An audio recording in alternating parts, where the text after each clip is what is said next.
Welcome to Thinner Peace in Menopause and Beyond. This is Dr. Deb Butler, Master Life and Weight Coach, and as always, your coach. Today is episode number 163. I'm doing a live coaching session today on eating sugar. It's going to be a good one. You're going to see yourself in her. You're going to get a lot out of this. Stay tuned. Hi, everybody. How are you today? It's a beautiful day in the neighborhood. Hey, I've got such a good recording for you today. I got a letter from one of my listeners, and it was so compelling to me because I know a lot of you think just like she does. So she just sent me the letter hoping that I would just answer it. She didn't even want to talk to me.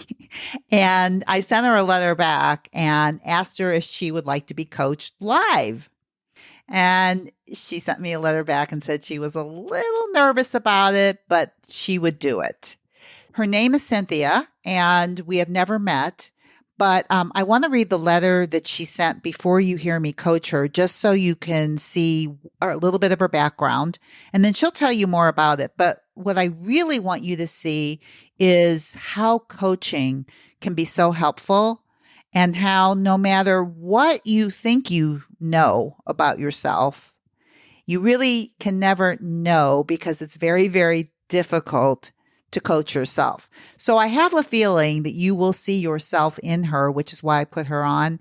And she's so brave to come on. And by the way, if any of you out there are brave and you would like to be coached live, number one, you'll get a lot of help from me for free. And two, you'll probably help a lot of people out there who are not as brave as you. So anyway, I'm going to let you hear this coaching session. But before I do, let me go ahead and read the letter that she wrote to me because I think it'll help you. So in her subject line, she wrote chocolate nighttime after dinner eating. And she said, "Hello, Dr. Deb. I don't want to take up 30 minutes of your time, but I would like a few minutes for you to help me figure out a strategy for my longtime habit of eating sweet treats after dinner. Actually, with treats in the house, I may go for them even after breakfast and lunch. It feels like I live for my sugar fixes." Now, you guys, I'm still reading the letter, but I just want you to listen to this letter to see if you can see all the thoughts that she has. I really want you to see this. So she goes on, "Talking to myself isn't working. I haven't been successful in moderation, decades of attempting that. I think I will have to quit sugar, but that scares me, and I fear failing for the 100th millionth time." Wow, what a thought that is. "I'm only about 12 pounds overweight, so it's not like I should feel so discouraged, but I really do.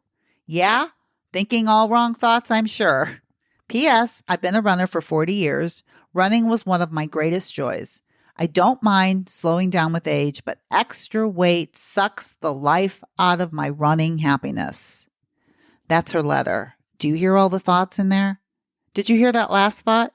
I don't mind slowing down with age, but extra weight sucks the life out of my running happiness. Can you imagine thinking that all the time, how much fun running would be?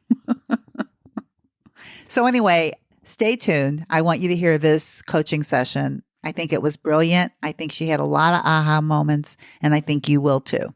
Enjoy. Hi, Cynthia. Welcome to my podcast. You are a brave soul to come on here and talk to me. Hi, thank you for having me. It is a pleasure. And the reason that I invited you is because you wrote me a letter. It's just what so many people are thinking that don't say. And you were brave enough to write it to me and to get help. So I thought maybe we could talk about the letter that you sent me and maybe a little bit about your background. I know you've been listening to my podcasts and what you really want help with today. So why don't you tell me just a little bit about you? Just, how old are you? Well, I'm 66. Okay, my age, exactly. Yeah, And let's see, I guess the main thing about me is that my lifestyle has always been around running. Mm-hmm. So I've been running since I was 25. And that is just a very important part of my identity. just like being a mom and a grandma and a wife. So the extra weight gain that I've had in How the much weight last, gain have you had? well, it's not very much, but Okay. to me it's a lot. It's Well, how like, much is it? 12 to 14 pounds. I see. Okay. And so as a runner, that is very difficult to carry around at that extra weight. And, I probably look fine in my clothes. I'm just not, terribly overweight.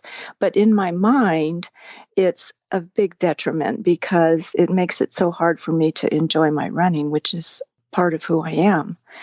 And then as the aging process, you get slower and you have more injuries and, there's more things to deal with like that. So I can manage that. But the extra weight is not coming off for me because of the way I'm thinking about it or maybe what I'm eating. I just haven't been able to accomplish that weight loss that I want. And also the freedom from, oh, I got to have this, I got to have that. Mm-hmm. Oh, I got to lose weight. Oh, I lost 2 pounds. And then I gain it back. And then I lose 3 pounds. And then I gain it back. And, oh, I'm going on vacation. That's going to be a problem. Mm-hmm. All of that mental baggage that's going on, I would like to be free from that. Mm-hmm. So you, like a lot of people that I work with, it's not that you have a lot of weight, but you have a huge burden. Yes, it's mental, emotional a burden. mental burden. Mm-hmm. And I really Mm-hmm. like to point that out to people because there's some people out there that have so much more weight to lose. Mm-hmm. And I just want them to understand, because I was more around where you are. I was more like 20 pounds all the time. Mm-hmm. And it felt like 100 pounds to me. Mm-hmm. Mm-hmm. And so I can understand what you're saying. So I think what we want to talk to you a little bit about today, what I would like to talk is about this burden that you're carrying. Mm-hmm. And the first thing that you said to me, and I just want you to be aware of that, is that you think that as a runner, that it's much more difficult with the extra 10 pounds. Yes, I do believe that. I know. And what I want to point out to you is that it's a thought that you have. It's not actually a fact that you could prove in court. And what I want you to think about, I know you want to tell me this is a fact, right? Mm-hmm. But you couldn't go to court with that. You couldn't prove it because there would be plenty of people that could say, "Oh, I'm 30 pounds overweight. I run all the time," and the judge would not be able to rule in your favor. It wouldn't happen. Mm-hmm. So it's a belief that I've held for my whole life. Yeah, about what? What is the belief? About what you just said, that more weight, it makes it harder to run, and it makes you slower, and it makes it just more difficult, because imagine that you go out for a run and you just take some extra 10, 15 pound barbells with you. Mm-hmm. That's what you're imagining. That's what I imagined. Yes. Yes. And so all I'm saying to start out with, that because you identify yourself as a runner, you think of yourself as a runner, which is really important to you. Mm-hmm. The thought that it's so much more difficult because of this weight, how does that make you feel when you think that thought? I feel discouraged. Exactly. And that's all I want to say. Okay. Yeah. I just want you to see that your discouragement isn't coming from the 12 pounds on your body. Mm-hmm. It's coming from a thought that you continually think that makes you feel discouraged about that, not about the weight. Yes, that's true. Yeah. So what I want to ask you is, when you feel discouraged about your weight when you're running, or when you go to sit down to eat, when you think about this, what do you do around food when you're feeling discouraged? When I feel discouraged, I want more cookies, more ice cream, more chocolate. Good to know. Yeah. It's good to know. So the letter that you wrote me, and I think the problem that you're talking about is that you think that you have a problem with sugar. Yes. Why don't you tell me a little bit about that, and then we'll kind of bring all of this together. Well, I think that the problem is because I don't tend to overeat fuel food, regular food that's nourishing. Okay. Food is not that exciting to me, Mm-hmm. except that the treats, chocolate and cookies and whatever cinnamon rolls that I make or anything that's loaded with sugar, I just really love it. I mean, I think genetically I'm predisposed to really loving sugar more than salty stuff. Okay, so let's stop there for 1 second. I'm going to stop Okay. you. Okay. So you have a thought that you're predisposed to sugary stuff. Yeah, because I always have liked it all my Okay. life. Uh-huh. I mean, what kid doesn't like sugar, I guess? Well, what I want to say to you is that when you think that I'm predisposed to sugary stuff, I've loved it all my life, Mm-hmm. you realize you're not telling me the news. You're telling me some more thoughts that you think about yourself. Mm-hmm. You there with me? Yes. Yes, I understand what you're saying. Okay. I do think that. I know you do. And what I want everybody that's listening is, I can't tell you how many times people say this to me. And the other thing that you said is, I love sugar. Mm-hmm. Okay. You think you're reporting the news to me, but what you're doing is you're telling me another thought that you have around food. Now, you say to me, food isn't that exciting, but treats. Now, to me, what you're calling treats, I call food. Cinnamon rolls, cookies, all of that, that's still just food. And it's funny, you don't call it food. No, I don't call it food because it's not really nutritionally sound. I know, but what food does not have to be nutritionally sound. You can't go to court with it. Mm-hmm. Food is just food. All of it. Food, I think I would have to Google it, which I'm not going to do right now, to look up the true definition of food. So I'm not sure what we could go to court with on food. But you kind of get the gist of what I'm talking about? Yes, I do. It's along the lines of, dividing food into good or bad food. Ooh, talk to me about that. Well, I don't think of food as being good or bad either. Uh-huh. But I, there's that little twist of, I think of treats as being not the best choice, and it makes me crave more. So I have put it into that category. What category? Separate from the category of not so good for me. Okay, so you this do separate isn't going to be it. good for me. This is not going to make me feel good. This is not going to help me with my weight loss. It's not going to help me with anything really other than just the simple momentary pleasure of eating it. So here's something really interesting to look at. We can make it a true fact that you see a cinnamon roll. Mm-hmm. All right. And the thought that you have about it is that it's not going to help me. Mm-mm. It's not good for me. Mm-hmm. That's the thought that you think. How does it make you feel when you want to eat a cinnamon roll? You see a cinnamon roll and the thought is, I shouldn't eat it. It's not good for me. It's only going to make me feel bad. When you think that, how does it make you feel? Somewhat discouraged and hopeless. Mm-hmm. And that I won't be able to overcome that craving. Mm-hmm. So would you say that it kind of makes you feel deprived when you think I shouldn't be eating that, or more discouraged? You just tell me. I think more discouraged because I know I can have whatever I want when I want. No doubt about that. Yeah. So I don't feel deprived because I can, go to the store and buy my favorite cookie or something and have that. And I know, but let me ask you this. You told me that cookies and all of those foods are more in the bad category. Yeah, they are. So if you can eat whatever you want, do you believe that you can eat the foods that are bad for you? I can eat them, but I really don't want to. Right. So I think you can't eat them. And I think you want to eat them. Tell me where I'm wrong. That may be true. Yeah. So I'll have to sit with that for a while. Well, yeah. So just think about it. You're looking at these foods. You're telling yourself that I can't have them, that they're bad for me, and they're not going to do anything for me. And it makes you feel discouraged. And so actually what you do is you eat them. Yes, that's true.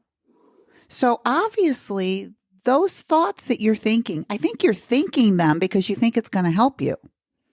I am. Right. Because I think it's going to make me be a little more sensible about the quality of food that I'm eating. Brilliant. So how's that working for you?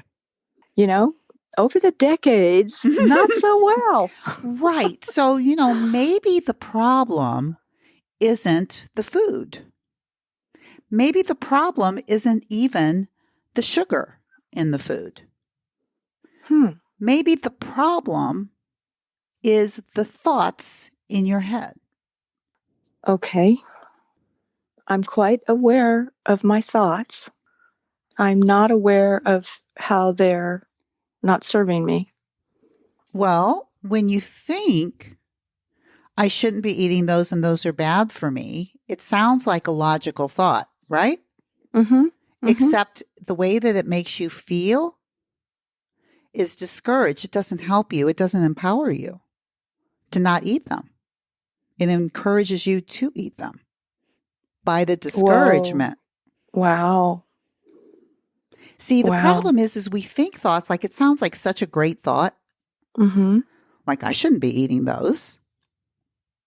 Like it's the most sensible thought you could think of. What is the matter with you, Cynthia? You shouldn't be eating those. You're a runner. You can't eat that stuff. If you put that, you're going to gain weight. It's going to be so much harder for you to run. Exactly. Right. And you know what your little brain says? Excuse my language. No, I was thinking something worse than that. Oh, okay, good. Well, we won't say it. I try to keep my mouth clean. But I mean, that is absolutely right. Right. And so, because that little rebel in me is going like, no, I'm going to have that. That's right. And that little rebel in you really is the most primitive part of your brain that wants to keep you safe and happy. And it's been trained by you to believe that you should have those quote unquote treats. So for you, and what a perfect time in your life to think about this, is the thinking that you've been using to help you has only been hurting you. Yes. But you didn't know it. No. You thought by being mean to yourself and saying things like, you better not eat that, you know what it's going to do to you. Can you just see yourself like talking to yourself like a little kid? What are you doing? Didn't we talk about this already? And when I talk on my podcast about compassion and self-kindness, this is exactly what I'm talking about. What most people think is like, well, if I would say to myself, it's not a problem, go ahead, sweetheart, do whatever you want, I would eat the whole kitchen. I want it all. You think you want it all, but I guarantee you don't. Because I think you have some real beliefs in you that don't align with that either. That's why you eat when you're hungry and stop when you're full, and you eat a lot of fuel food. But if you just believed that these quote unquote treats were food, and maybe like in my podcast, I call them joy eats, that, yeah, you can enjoy them. There's nothing wrong with it. Like you're eating them anyway, only you're telling yourself you're the worst person in the whole world because you eat them. And then I'm a failure. And then you're a failure, but it doesn't stop you from eating. That's the problem. It doesn't work. And so the reason that I even started talking about joy eating is that actually, if you had some of these foods and you thoroughly enjoy them, I certainly have foods that I thoroughly enjoy, but I just eat them to the point of enjoyment and then I stop. And I don't make it a big deal. I enjoy it. You'd be surprised how less you would want them. Because they're not the forbidden fruit. They're not, because they don't, I mean, number one, you're eating them anyway. This is the biggest thing that I want you to see, and everybody that's listening, it doesn't stop you from eating it. All your meanness in the world, it doesn't stop you. It encourages you. And then you have the whole cycle of beating yourself up for being terrible, and you go in this whole negative spin cycle over and over and over again for decades. And then you say to yourself, listen, the problem is sugar.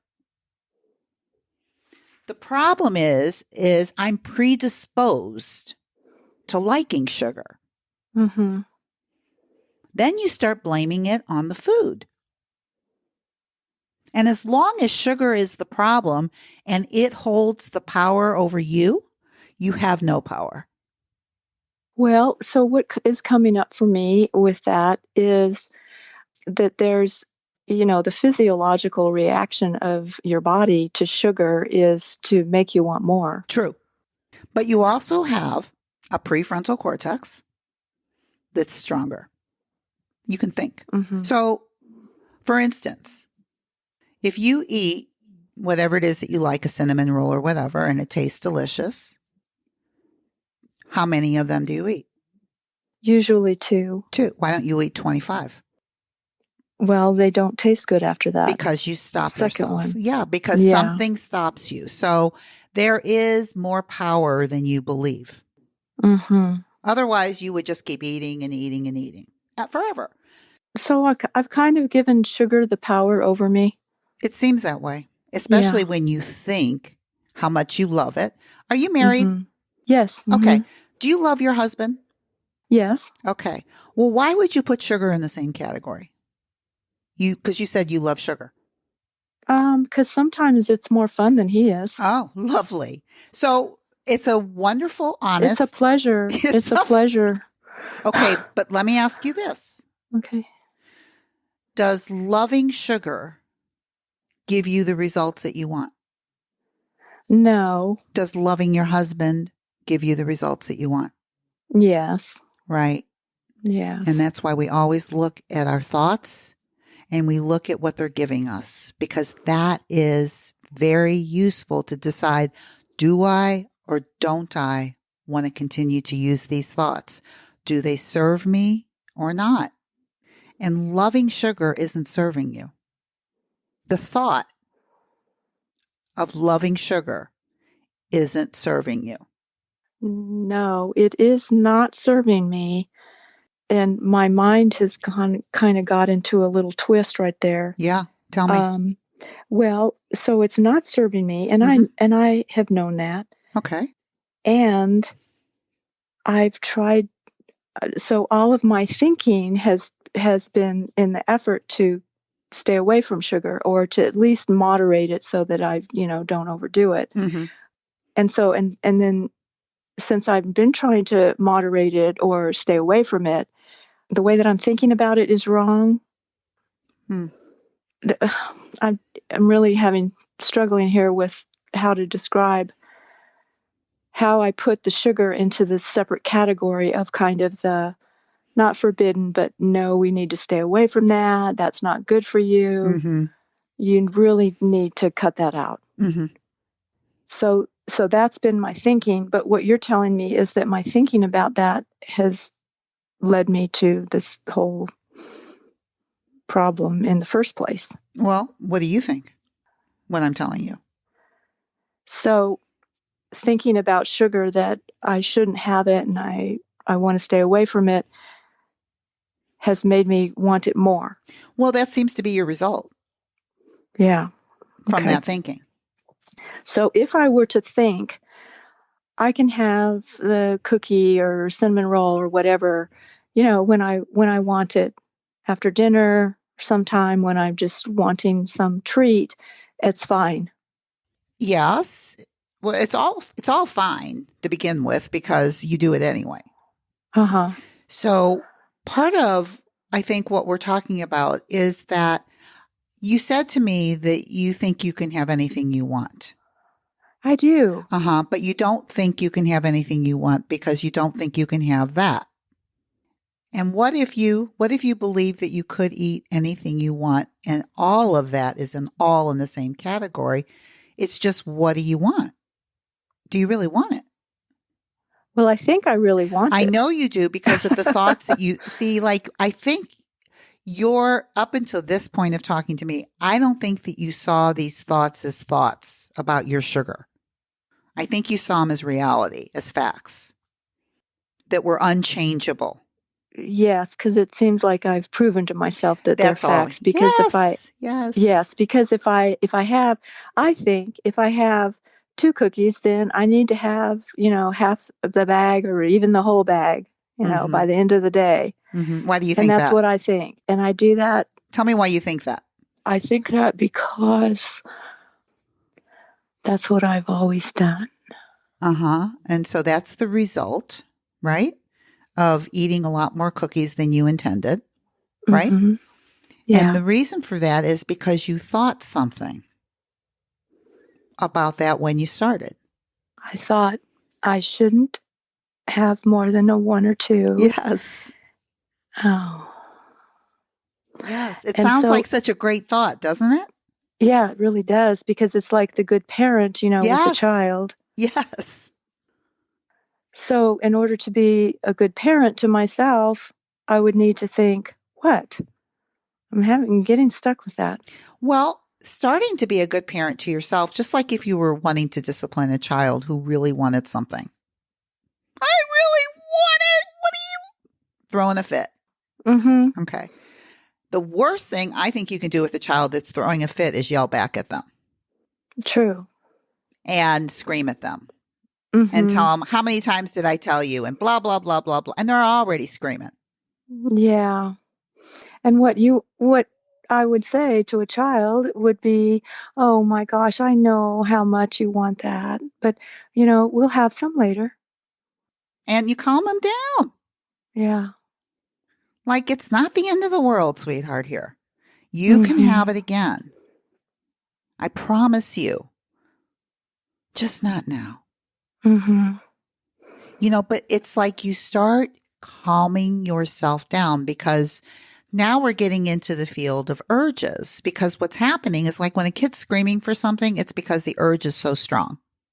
And for you, sometimes you create an urge by thinking I shouldn't have it.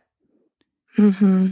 Your urge, the desire to want to eat it, is coming from the thought that I shouldn't eat it. You with me on that? Mm-hmm. So far, yeah. Okay. And what I teach my clients all the time is that you have to teach your brain how to manage that thought. So the thought I have to have it is coming from the most primitive part of your brain, your screaming Mm-hmm. toddler. I have to have it, or I Mm-hmm. shouldn't have it, or why can't I have it, or any of that. And it creates an urge. It wants it. And when you can see that, because we're talking about it now, so you're going to have some awareness around it, you might be able to take a deep breath and maybe calm yourself down. It will not be easy because the urge is strong and you're feeling it inside your body. Mm-hmm. But when you can say, you know what? It's like when I shouldn't have it, or I shouldn't have it, but I want it, right? Something like that. Yeah. It's like, I know how bad you want it, sweetheart. It's just not going to do you any good right now. Let's just wait. Or you can have it later. Or if you want it later, you can have it. But let's just calm down, because what I would teach you or any of my clients is how to handle these urges. And urges come from your mind, from your thinking. So if the urge kind of spontaneously combust. What do you mean? Well, I mean, there's not necessarily a thought. No, there before is. That's what I'm the saying urge. to you. There is. You're just not aware of it. It doesn't just happen. But I think that the urge is, such a strongly ingrained habit Yes. that Yes. it is that there's not a thought process involved. Once you've established that habit, it's like there's no thought involved in it. You first get the urge and then maybe you have a thought. No, I disagree. It feels like that. It feels like that because it's on automatic processing. If it's automatic, then there's no need for a thought, right? No, the thought is automatic. It's like a process of, oh my God, I shouldn't have it. Or, oh my God, I want it so bad. It creates the urge. You eat it and it goes over and over and over again. How do you stop that? Because that's like a neural groove in your head that is so ingrained, it's like a superhighway. It's gone. Mm-hmm. The car is gone before you even can see it. Mm-hmm. But once you start talking about it, like you're talking about it with me, there is an awareness in your brain that this is happening. And you can stop it. Mm-hmm. I promise you. It's not so automatic that you can't change it. It's just automatic that it is such a strong belief that it goes unattended. And because we know about neuroplasticity, we know all of this is changeable. Mm-hmm. And the problem is that when you're creating a new neural pathway, it's like the difference between a superhighway. It's like you're on a road that you're developing. And it's bumpy and it's dirt and it's hard and you get stuck. But if you keep doing it, you will create a new highway that will be very different. Yeah, it would just be establishing a new habit. Or a new thought Mm-hmm. that you would believe and practice. This would take a lot of practice because Mm-hmm. you have a lot of practice. You can call it a habit or you can just call it a thought that you've been thinking for so long that you just think it without thinking. Just like you think I love sugar, just like I'm predisposed to sugar, just like if I can't run, if I have extra weight on me, all of those thoughts are not serving you. They're not helping you get what you want. No, they're not. Yeah. And so the good news is that, and the reason I wanted you on the phone today is because like in your letter that you wrote me, you were wanting strategies, like what to do. And it's Well, I was thinking that I should just, totally give up sugar. right, which that would be something to do, but I wouldn't do it without changing my thinking first. So when we talk about strategy, the first strategy is always, can you see what you're thinking? Can you see how it's creating what you don't want? And then can you start changing the way you think? And then you can start changing what you're doing because it will be long lasting. Mm-hmm. And I'm aware of my thoughts. I just wasn't aware that those thoughts were not working. Yeah. They weren't helping. Yes, of course. I mean, believe me, when we're up in our heads, we think we're doing the best we can. Mm-hmm. Right. And so one of the things that I think you could take away from today that'll be helpful for everybody that's listening is that if you want to test a thought, say it to yourself and see how it feels. And if it makes you feel yucky, it will not be helpful, no matter how pretty it sounds. Or how logical. Or yes, how logical. Yes. Yeah. Yeah, like logical, like your mind goes, oh, that's a good thought, right? Mm-hmm. And your body, your feelings, your emotions go, bull. Mm-hmm. How do you hear bullshit in your body? It feels bad. And so that will help you realize that it's not helping you. I think that's the difference. It's like when you're in your own head, sometimes it's hard to see this. And that's why coaching is so useful. Mm-hmm. It's because I can see inside of your head things you can't see, as you can see. Yes. Well, that idea of my thinking being not helpful was kind of a aha moment for me. Beautiful. Well, I'm sure if it was an aha moment for you, it was an aha moment for a lot of people because we are only trying to help ourselves. And yeah, but the problem is for us, and I'm speaking mostly for women, the way that we try to help ourselves is by being as cruel as possible. Because that doesn't work. Well, we think we can take it. We would never do it to another human being, but we would do it to ourselves to try to get better results because we can take it. Mm-hmm. But we can't take it. You're right. It doesn't work.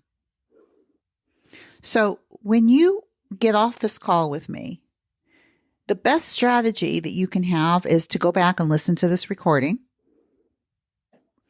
Go back to your letter and take out all the thoughts that are in it. Because you have so many thoughts. You don't have a lot of facts about yourself. You have a lot of thoughts that are not serving you. Mm-hmm. And I want you to take them out and go like, differentiate the difference between the truth of what you're saying to me, the fact, like you've been running for 40 years. That's a fact. The fact is about what you weigh is a fact. And you just told me you're 12 pounds overweight. So I don't even know if that's a fact for sure, but it's a thought. But you could just say your weight and you could say that you weigh too much or whatever, right? Or you think you weigh too much. I mean, somebody else you may go to court. In fact, this is another really great thing. You may not even be 12 pounds overweight. It could be a thought. I don't know for sure. You know, it could be. Right? And so the only thing we know for a fact is how much you weigh. And I don't know that. But if you would say it, then that would be the fact. And then you have a thought that you're 12 pounds overweight. And how does that make you feel?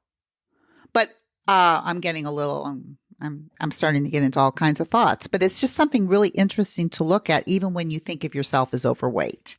Right? How does it make you feel when you think you're overweight? Well, obviously crummy. Yes. So it's almost like not helpful either. Yeah.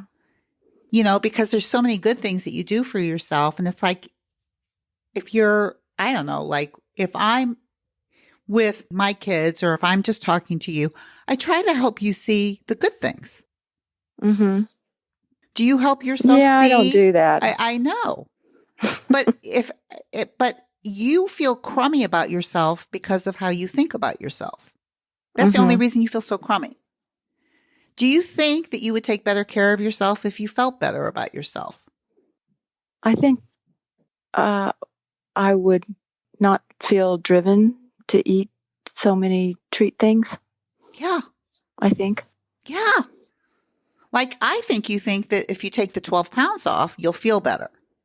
Yeah. I think you'll feel better when you change the way you think, and then you'll be able to lose your weight. Okay. Does that make sense? I can try that. All right. Well, I think this is a great place to end because we really dived into a lot of your thinking. Thank you for being so open. Well, thank you for having me. Thank you for talking to me. It was really helpful and really seriously eye-opening. Beautiful. Well, if it was eye-opening for you, I'm sure it was eye-opening for a lot of other people.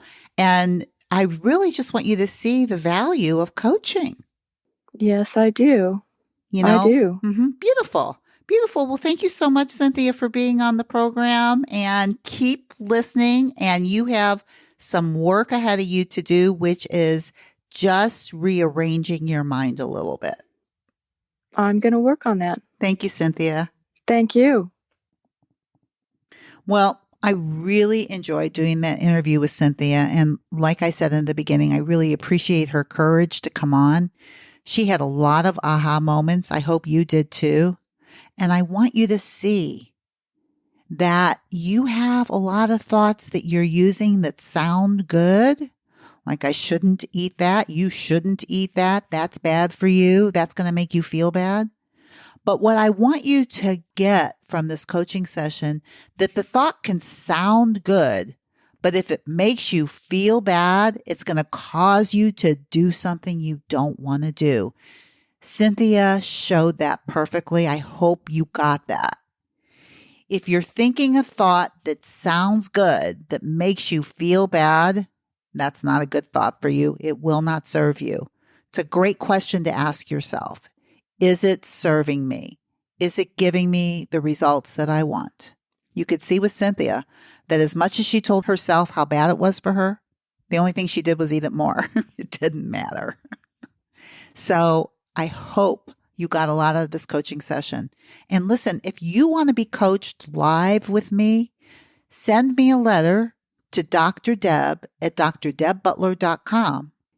Write me, tell me what the problem is, just like Cynthia did, just like I read her letter, and I will be happy to coach you on the podcast. You will get a lot of help, and you will help a lot of people. And as always, you guys, you know what I'm going to say. No matter what you do for the rest of this week, I want you to be very, very kind to yourself and make sure that the thoughts that you're thinking make you feel good and that you believe them. See you next week. Bye-bye. I hope you enjoyed this podcast with my wife, Dr. Deborah. I've enjoyed working with her and living with her. That's right, we work and live together for 40 years, more than 40 years. It's amazing how time flies. And it's been like a little tree growing in the yard, and now it's a big tree, our love.